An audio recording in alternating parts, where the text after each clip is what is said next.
Welcome to Digits. I'm Simon Constable. Well, Bitcoin has been a popular topic in the headlines over the last year, but can the digital currency break out and become a major player in 2014? Joining us now to discuss this, we've got Dave Birch. He's a Consult Hyperion founder and internationally recognized thought leader on digital money and identity. Welcome to Digits. Thanks very much. Appreciate this. Now, we've heard news over the weekend that Europe issuing stern warnings about Bitcoin and whether it's legitimate or whether people should embrace it. You say that really misses the point because the currency part of Bitcoin you think isn't the real story. What is the real story? That's right. I think there's really two parts to Bitcoin. There's Bitcoin, the technology, the open distributed ledger, the cryptographic proof of work, the genuinely kind of new way of maintaining records. And then there's one use of it, which is as currency, as the coins.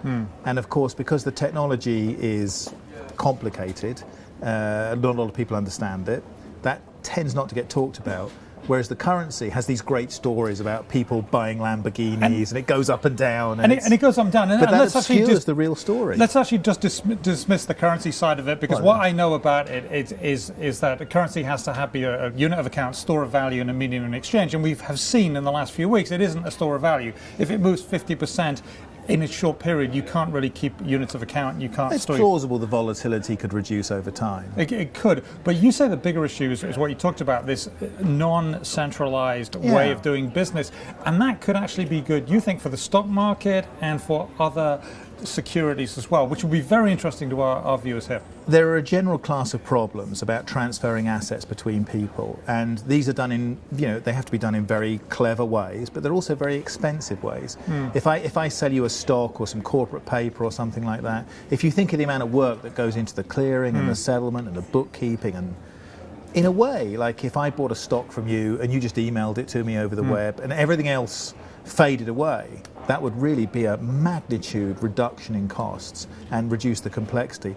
But it would also add the transparency, because one of the key elements of Bitcoin, of course, is that all the transactions are recorded in the blockchain and anybody could go and look at them.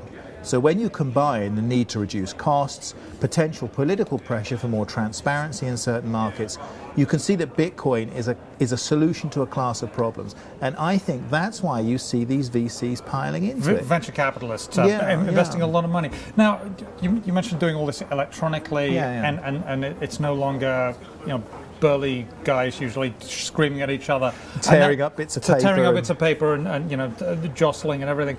What about hacker risk? What about getting hacked? Is there a risk there? How can you protect yourself again if you happen to own some Bitcoin? Well, again, see, one of the attractions of something like Bitcoin is that it's an open protocol. Anybody can read the source code and study it and make sure there are no loopholes or trapdoors in it. So they can also exploit them, though, for that very same reason. They can get in there and see where there are loopholes and exploit them, right? Yes, but when you look at the size of the community that's working on it, if a problem does arise, it's spotted very quickly. I think that side of it actually is much more, it's a much better way of doing things than trying to do things in the dark. So the cryptography side of it, the security side of it, I'm more comfortable with. Now, obviously, there's an issue to do with authentication, because a lot of those Bitcoin wallets are just secured by passwords. If they were secured by passports, we'd all be a lot better off. They're secured by passwords, but that's true of bank accounts. I mean, that's a generalized authentication problem, which the industry is looking to solve. Maybe that could be fixed. Interesting stuff. It's the technology that's the exciting thing. And you're very excited about it. It's great. Thanks for being here. Dave Birch of Consult Hyperion. We appreciate your time. I'm Simon Constable, and this is WSJ Live.